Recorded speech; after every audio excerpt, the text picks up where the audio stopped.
Hello and welcome to another video. This is my January wrap up. I'm just going to go through the 14 books that I read in January and just give my thoughts and my ratings on them. I'm going to start from the lowest rating and work my way up to the highest rating, and I'm also going to let you know what my best book of January was as well. So I had one book was a 2-star read. We've got 4 books that were 3-star read. We've got 7 books that were a 4-star read and 2 books that were a 5-star read. I kind of feel like the beginning of the month was all of the 4 and 5-star reads, and then we started getting like 3s and 2s towards the end of the month, but it was a good strong start though, so it was okay. So let's start with the book that I gave 2 stars, which I kind of feel like is a bit of a controversial rating for this book. So this is Yellowface by Rebecca F. Kuang. So this is the author of Babel, or sometimes it's pronounced Babel, and also the Poppy War trilogy. Just to clarify, Babel or Babel was in my top 10 of 2023. And also the Poppy War, which is the first book in the trilogy by the same author, is on my 24 books of 2024 to make sure I read it this year. Now both of those have the same writing style, and both of them are highly rated, mainly because of the writing style. Now this is completely different. I don't really know what I was expecting going into this, but yeah, completely different. So in this book, in Yellowface, we are following June, who is an author but not doing so well as an author, and then her friend, who's just kind of using, called Athena, is an author that has done really well. And when they're both out on a night out, they go back to an apartment. Athena ends up dying. This isn't a spoiler. And June basically takes the manuscript off her desk and publishes it as her own work. Now, the problem I have with this book is, one, it was completely different to what I thought it was going to be. So I kind of went in with high expectations because I've heard such good things about it and because I loved Babel so much. And the writing style was completely different to what I was expecting. Also, June is a horrendous character, and I know she is meant to be horrendous, but not meant to like her. But at the same time, it made it very difficult for me to read this book because of that. And even Athena's character wasn't very nice either. So I didn't even like her character. So I didn't really care when she died. I didn't really care when June ended up having a stalker going after her. Yeah, none of that I really cared about because I didn't care about any of the characters. I kind of feel like there was a whole section in the middle which was just about hate on Twitter. And I'm someone who boycotted Twitter about 5 or 6 years ago because of how horrendous it is and how toxic it is. So it's like something that we already know. We already know that Twitter is not a great social media platform. And it kind of feels like the author, O.F. Kuang, has a lot of issues about Twitter, cancel culture, all of this, and is basically portraying that in a book through a character called June. That's kind of what it's coming across as, and I don't know, I just didn't gel with it. I just could not get into the story. There wasn't really much of a plot, as it were. It was very slow. So yeah, I just didn't love it as much as I thought I was going to love it. But I am looking forward to reading The Poppy War. I am reading that soon and I can't wait. But yeah, this one unfortunately was not for me. But I am definitely going to be reading other stuff from this author. So I think it's because it's the writing style is completely different. And I wasn't expecting it. And yeah. So that's Yellowface. Then we've got the 3-star reviews. So first of all, we have Silent Waters by Alvine Matthews. This is basically following, what's her name, Jen Harper, who is a police diver, and she gets a call out and she has to go looking for the missing Claudia Franklin. But actually, Jen and Claudia know each other. They have like a past. So when they were younger, there's some secrets between their families, and for some reason, Jen decides not to let the police force know that she knows who Claudia is, which I don't really understand why. But you kind of see her trying to figure out what's happened to Claudia, who could possibly be involved, and yeah, you're kind of seeing her figure it out. I mean, I love the concept of this. I love the fact that we're seeing this from the point of view of a police diver. We never really see that in like detective. It's always a detective in these like crime thrillers. So it's quite a unique concept, and I liked the premise of it. I kind of feel though that the author was trying to connect too many characters. So we have Jen and her brother, and we have Claudia and her husband Mark, and Jen and Mark have a past, and then Claudia and Jen's brother has a past, and I kind of feel like there was too many connections between different characters. So, and there was like a few different subplots as well, and it kind of just, yeah, kind of felt like it lost the way a little bit, but it was still an entertaining read, and I still loved the fact that this was a unique concept where we're following a police diver. So I love it when we have someone else to follow, like Will Dean has a journalist in his series of books, which I just absolutely love. And obviously Richard Osman has like a bunch of old people. So I love it when it's something different and not just standard detective. So there we go. That's a 3-star. Then we have Murder in the Family by Cara Hunter. So this one, let me see if I can try and sit. Oh, it's a bit low, isn't it? Right, so this one, I absolutely love the fact that this is mixed media.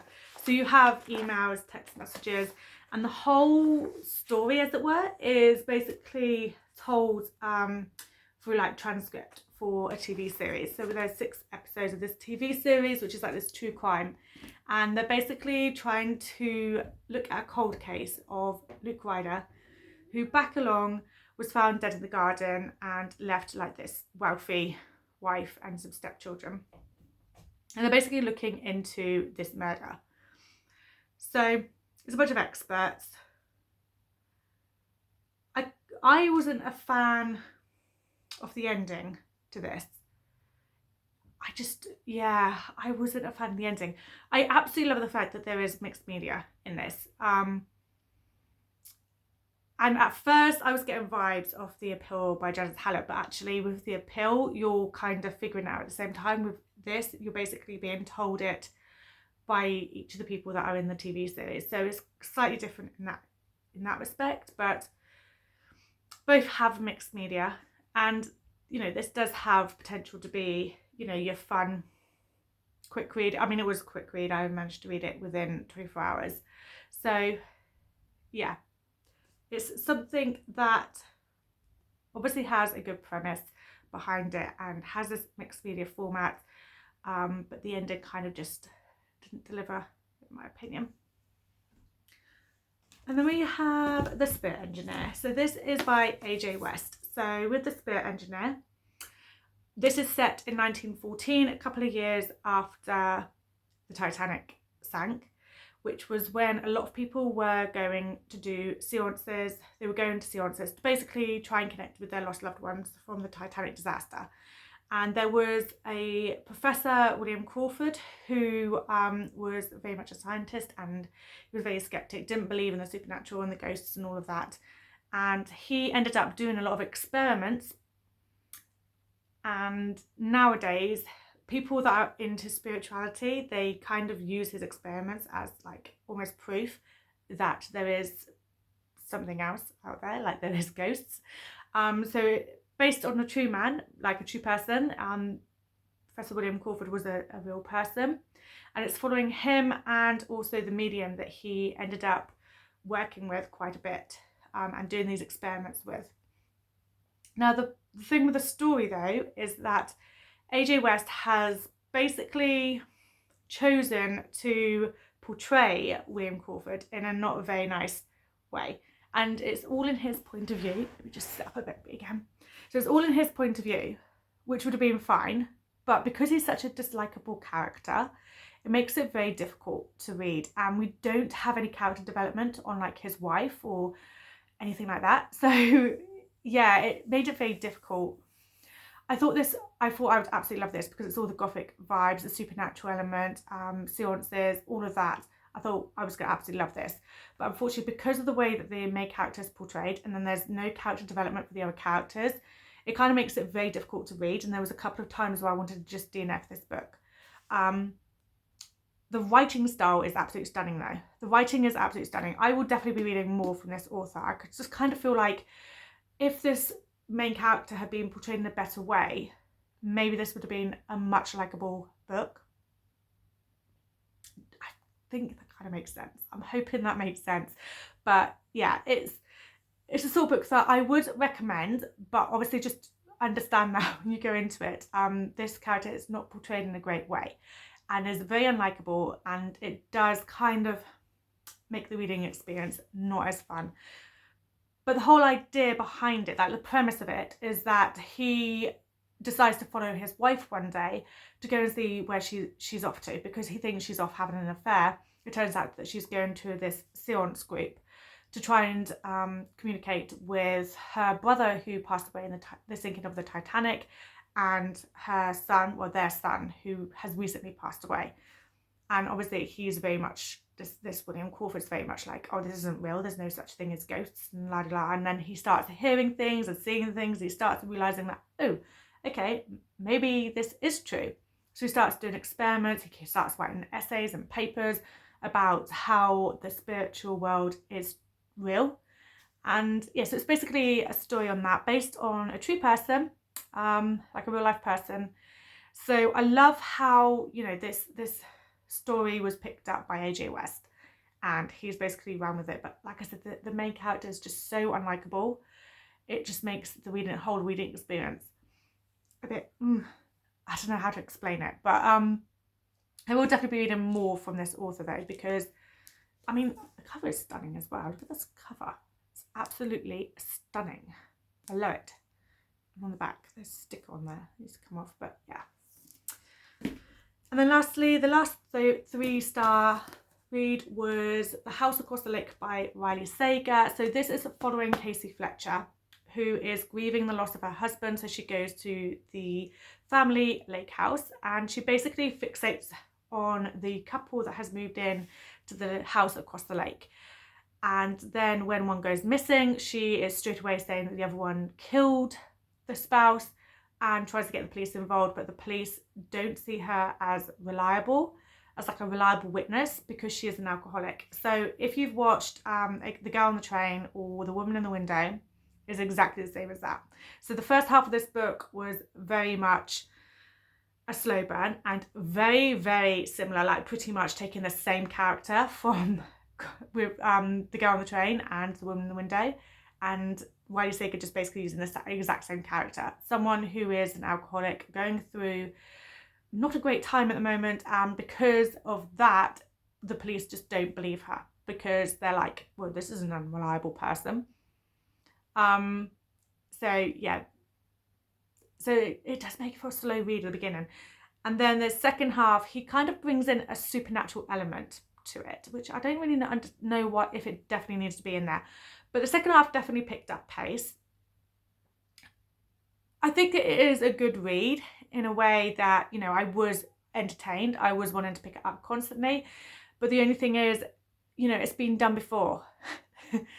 Is exactly the same. It's just been done before. It's the same female character. I would love to see Riley Sager do a character that's not a female. I want him to do a male character, basically, not a female character. We'll see if that happens. But yeah, I think Riley Sager only ever writes female characters. But this female character is the exact same character as The Girl on the Train and The Woman in the Window. So although it's an entertaining read, I would recommend it in that sense. It has been done before. Simple as that. Now let's go into the 4-star reads. So first of all, we've got Belladonna by Adeline Grace. This is following orphan Signa Farrow, who's now come of age. So she has spent her whole life, she was orphaned when she was like weeks old, and has spent her whole life going between family members, and each of them have passed away. They've just died. So the last family that she's going into is with the Hawthorns at, what is it called, Thorngrove. And when she arrives, Her female cousin, who's the same age as her, is very ill in bed, and her mother, the lady of the house, has died like a year before, and they think that it's like the same thing as what the mother died from. And we kind of see Signa trying to settle in with this family, and then the ghost of the lady of the manor approaches her and says, I was poisoned, I was murdered by poison, and they're doing the same thing to my daughter. So Signa decides that she needs to help the Hawthorns because she wants them to stay around. She likes their company, she wants to stay with this family. And the only way she can do that is by working with Death himself. So Death has his own character in this book. So I really, really enjoyed a lot of this book. Absolutely loved this book. Apart from the fact that there's something very strange. So Signa and Death ends up having this almost relationship type of thing. And they're obviously attracted to one another. And the thing is Death starts saying things to Signa like, I have been waiting for you to be of an age. I have been waiting for you since you were 2 weeks old. It's really bizarre because the first time Death meets Signa is when she's like 2 weeks old, when her parents die. And the stuff that Death says is just really, really weird. Like, it's very bizarre. Hang on a second, I've got the camera's not at the right angle or level, as it were. So I have to kneel up and then my legs start going to sleep. So, right. So there's a lot about this book that I like, but there was just this weird thing between Death and Signa, which just gave me the ick. It made me feel a bit uncomfortable. But yeah. Then we have The Witches of New York by Amy McKay. This is a chunky book. So this one we're following Adelaide Tom and Eleanor St. Clair, who are two witches in 1880 Manhattan. They decide to open up a tea shop specialising in cures, palmistry and potions. And then we have this woman called Beatrice who decides to work at the shop with them. So she basically, starts working there, and they start realising that she has some abilities. There's something witchy about her. So they decide that they're going to basically help her find her powers. But then she goes missing. So it kind of turns into a mystery as to where is Beatrice. And there's a lot that I absolutely loved about this book. I do feel though in the middle there was a lot of sub-characters and subplots that wasn't needed. And I kind of wish that wasn't there, because this could have been a 5-star read if there wasn't this waffly bit in the middle of the book. It just waffled basically, with a load of random subplots and sub-characters, these characters that didn't even need to be in there. So yeah, could have been a 5-star read apart from that little middle bit, but I did really enjoy the rest of this book. It was a very good read. And then we have Legends and Lattes by Travis Baldree. So this is very much a cozy fantasy. I think everyone's probably heard about this now. So this is following Viv, who is an orc, who has spent her life just, slaying people. And she decides that she's going to hang up her sword and she's going to open up a coffee shop. And it's all very much about found family, making these friendships. And it's just so cozy and whimsical, and absolutely loved it. Absolutely loved it. And then at the back of the book is a short novella, which is called Pages to Fill, which basically follows Viv. It's like a prequel. So it follows Viv from before she opens up this coffee shop, following her life. And so you see why she's decided to change careers and become a coffee shop owner. I just absolutely loved it. It's very cozy and whimsical, like I said. Very much enjoyed it. I would definitely recommend. Both of those. I did count them as 2 separate books. So yeah. Then we have The Night Shift by Alex Finlay. So this is a very fast-paced thriller. We're following, basically we have 4 teenagers in 1999. They are in a Blockbuster video store. Did we just love Blockbuster back in the day? I'm going back up again. Did we just love Blockbuster back in the day? So yeah, I thought I was going to be having all the 90s nostalgia, but that's not the case with this book, unfortunately. But anyway, there's 4 teenagers working there. Someone comes in and slays them with a knife. 3 of them die, so there's 1 person who survived. The suspect is a boyfriend of one of the victims, and he ends up going on the run the next day. We then have 15 years later, and there's 4 teenagers working in an ice cream parlour. Exactly the same thing happens. Someone comes in to slay them with a knife, and 3 die, 1 survives. So we then have FBI agent Sarah Keller, and she's basically trying to work out whether the 2 are connected, whether it could be the suspect from the first one is back again and doing it again, or if it's a copycat killing. She's basically trying to work out all of the secrets. It's one of those really good, fast-paced, great thrillers. It would have been 5 stars if there was more of the 90s nostalgia that I was desperate for, but unfortunately it wasn't in there. But yeah, there was so much potential with this book, but I did really enjoy it. It's a very good, fast-paced thriller. Then we have Emily Wilde's Encyclopedia of Fairies by Heather Fawcett, which was obviously everywhere. I think the second book came out like a week or so ago, or was it just before Christmas? I can't remember. So this book is basically following Emily Wilde, who is this, what do you call them? Like a scholar, researcher. And she's basically researching fae. And the last lot of fairies that she needs to research is in this little village, isolated village that's, I think it's on an island, like off Iceland. So I am pretty sure, something like that. Possibly. Oh, I don't know. But yeah, I don't know. I think so. Possibly. Anyway, then Wendell Bambleby turns up, and this is her absolute rival. And they end up having to learn to like work together. And she's desperate to have this encyclopedia that she can put out there and publish. And as they're working together, you know, she's interacting with fairies. There's one in particular called Poe, which I absolutely loved. And you kind of see something, you know, kind of happening, but I don't know. I didn't like the romance in this. I'm not going to lie. So Wendell Bambleby kind of just turns around one day and says, "Oh, I love you. Will you marry me?" Like, the romance absolutely is not up there. I was going to give this 3 stars, but then I thought actually the writing in this book is absolutely stunning.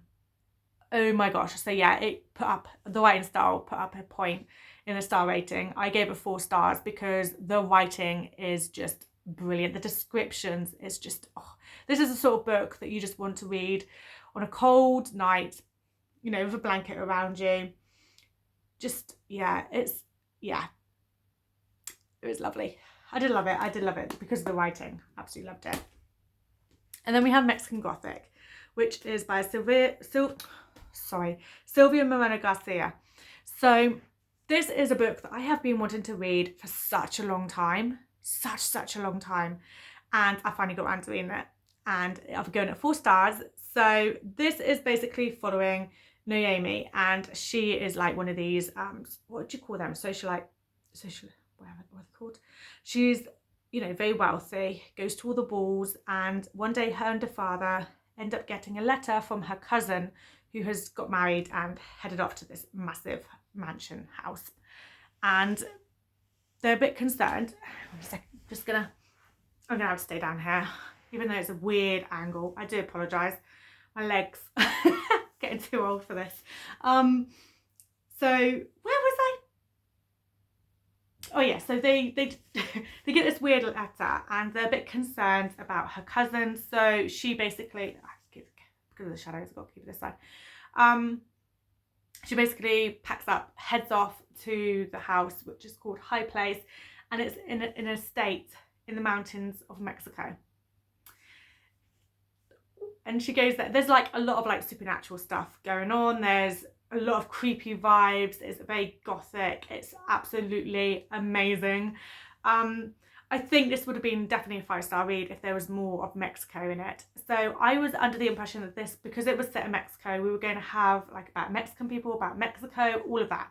But it's actually an English family that have built this house, which might as well just be a massive manor house in the British countryside. There's nothing about Mexico in this book. So I think I would have loved this so much if there was more about Mexico, where I could have like armchair travelled to Mexico.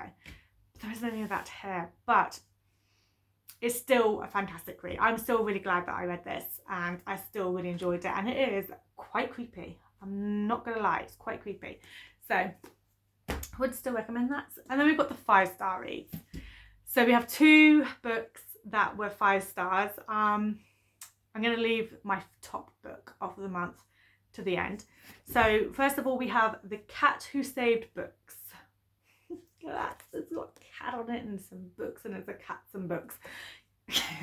So this is by Suzuki Natsukawa. This is set in Tokyo, and we are following Rentaro Natsuki. Basically, his granddad owns this bookshop, and when the granddad passes away, he basically inherits his bookshop and is like, I need to keep this open, and doesn't really know how to, because he's 17. He's still technically meant to be in school, and he's there one day and this cat appears and is talking to him and says, look, we need to go on this adventure and we need to save some books. And they basically go to, I think it's like 3 different people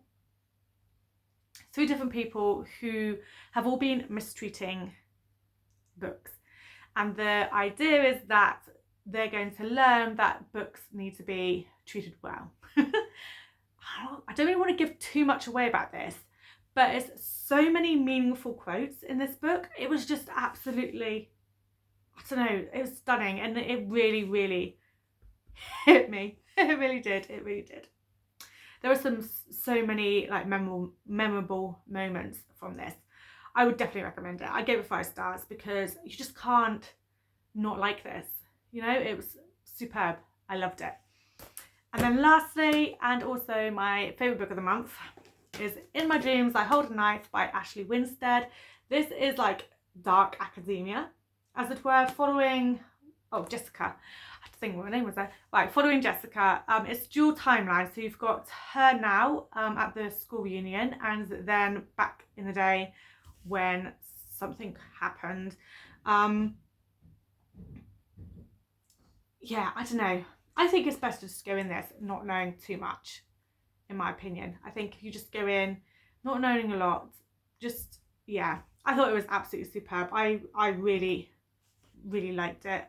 You basically know that one of the friends was murdered back when they were actually in school, and now they've gone to this reunion, and there is someone at this reunion who basically wants to find out the truth and basically wants justice. And there's a lot of secrets. They've all got secrets. It's just, I just think it was really well done, and it was just very fast paced, and I absolutely loved the dual timeline. I think that worked really well. And I don't know, even though, you know, Jessica Miller isn't like the most amazing character, I don't know, the character development in this book is just superb. Like, it really is. The author's done really well on the characters. I just don't know. I think, yeah, just go in blind. But I really enjoyed this. I gave it 5 stars, and it was my top read of the month as well. It was very good.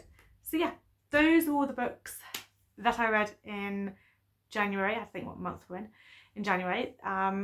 14 books in total, and I really enjoyed this reading month. I'm hoping February is going to be a good month as well. We shall see, but yeah, I'm going to get back up on my knees again. Oh, honestly. Right, thank you so much for watching this video. I will be back soon with another one. I have quite a few reading vlogs that I'm doing in February as well, so I will definitely be back. Thank you so much for watching this, and I'll see you soon.